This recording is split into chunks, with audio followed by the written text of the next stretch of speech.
जय Jagannath टेकिपीडी Odia YouTube channel आ गोटे नुआ प्रेस भिडियो आपको स्वागत। तो जो मैंने 26-27 शिक्षा वर्ष में एडमिशन कर सारे किंबा आपण मानकर pre matrix post matric scholarship आवेदन करने चाहते तो भिडियोटी आपंटी जमा भी स्किप करेंगे प्रथम शेष पर्यटन देखिए। तो एथिरे आपण मानक कौन कौन डॉक्यूमेंटर आवश्यकता रही आपण माने केमिति आवेदन करेंगे एवं गुरुत्वपूर्ण सूचना जो माने भी आपण माने 12th रो एग्जाम देइथिले एवं लैपटॉप डीबीटी स्कीम पाई आवेदन करिया पय चाहछंती ताहा मध्ये वीडियो रे आपण मानक कहबे कि आपण मानकर मेरिट लिस्ट केबे आसीबो एवं आपण माने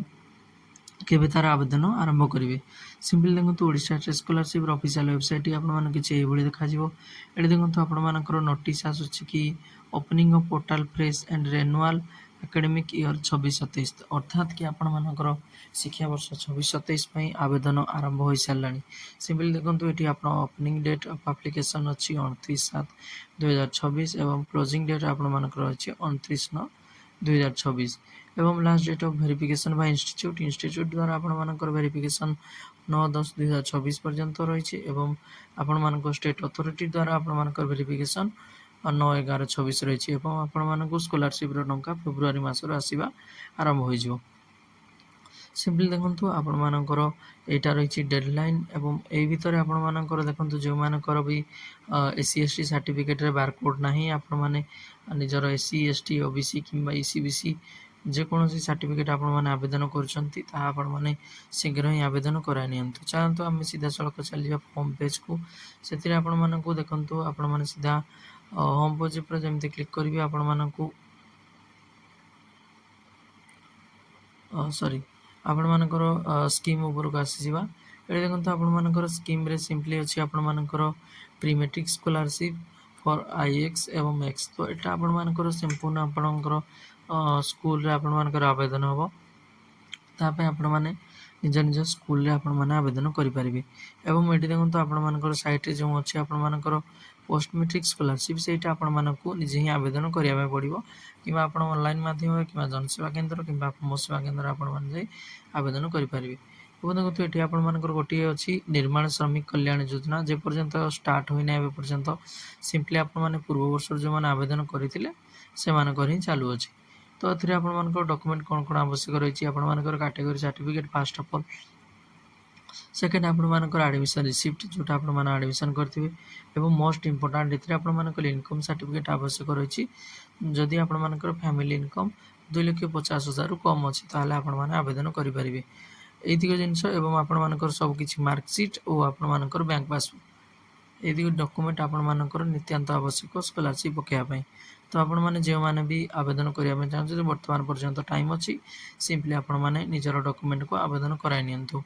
तापर देखंतु आपण मानकर जे माने भी 12th एग्जाम देइथिले भलो स्कोरिंग अच्छी आपण मानकर तो आपण माने 15,000 लैपटॉप डीबीटी स्कीम रे 30,000 टंका को आपण माने क्लेम करि परिबे स्कॉलरशिप माध्यम रे सेटा आपण मानकर सिंपली देखंतु आपण मानकर गोदावरी स्कॉलरशिप जोटा आपण मानकर पूर्वरु थिला आपण मानकर जोड़ा आपण मानकर ओडिशा गवर्नमेंट तरफ आसला सेटा वर्तमान आपण मानकर हो जाइछि कोन ना गोदावरी विद्यार्थी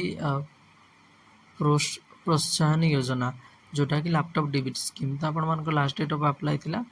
24 नवंबर 2025 पर्यंत देखो तार मेरिट लिस्ट आपण मानक एपर्यंत आसी नाही सिंपली आपण मानकर merit list a month sorry a month खत्म हो गला आपण मानकर अगस्त सेकेंड वीक किंबा आपण मानकर लास्ट वीक मध्य आपण मानकर मेरिट लिस्ट आसी जीवो तापर आपण मानकर अप्लाई मध्य स्टार्ट हो जीवो सिंपली आपण मानकू एथिरे आपण मान जो योजना अंतर्भुक्त हेबे तो आपण मानकू जमा भी लेट करिवार नाही आपण मानकू निर्भुल भाव रे सब किछि जिंस ठीक ठाक फिलअप करी आपण मानकू सबमिट करिया पड़िबो। तापर देखंतु आपण माने केमिति आवेदन करिवे देखंतु वर्तमान जेतु आपण मानकर स्कॉलरशिप साइट 29 तारिख रो खोलिछि आपण मानकर काली ठार आपण मानकर खोलिछि तो सिंपली देखंतु आपण मानकू किछ दिन वेट करिया पड़िबो देखो तरबर ही आपण माने जे कोनसी भूलभाल फॉर्म फिलअप करेंगे ना साइट रे आपण मानकर मु देखथि बहुत जिनस आपण मानकर प्रॉब्लम होते जेमती पूर्व वर्ष होतला सेमती मते ए वर्ष भी प्रॉब्लम आपनकर इश्यू क्रिएट होछि साइट रे तो सिंपली देखंतु आपण मानकू निजर डॉक्यूमेंट प्रथम रेडी करिवार अछि जे पर्यंत साइट ठीक भाव रे चलना आपण माने आवेदन करि न थांतु ଏବଂ ଆବେଦନ ଆପଣମାନଙ୍କର ସିମ୍ପଲି ମିଡ଼ନାଇଟ୍ରେ କଲେ ଆପଣମାନଙ୍କୁ ଭଲ ହେବ, ଯେଉଁଟାକି ଆପଣମାନଙ୍କ ଆବେଦନର ପୁରା ପ୍ରୋସେସ୍ କେମିତି ଆପ୍ଲାଏ କରିବେ ତାହା ମୁଁ ଆଉ ଗୋଟେ ଭିଡ଼ିଓରେ ଆପଣମାନଙ୍କ ପାଇଁ ଆଣିଦେବି। ତ ବର୍ତ୍ତମାନ ପର୍ଯ୍ୟନ୍ତ ସାଇଟ୍ର ଇସ୍ୟୁ ଚାଲିଛି, ସେଥିପାଇଁ ହୋଇପାରୁନାହିଁ। ତ ଜୟ ଜଗନ୍ନାଥ, ଜୟ ହିନ୍ଦ। ଯଦି ଭିଡ଼ିଓଟି ଭଲ ଲାଗେ ନିଶ୍ଚୟ ଲାଇକ୍ କରନ୍ତୁ।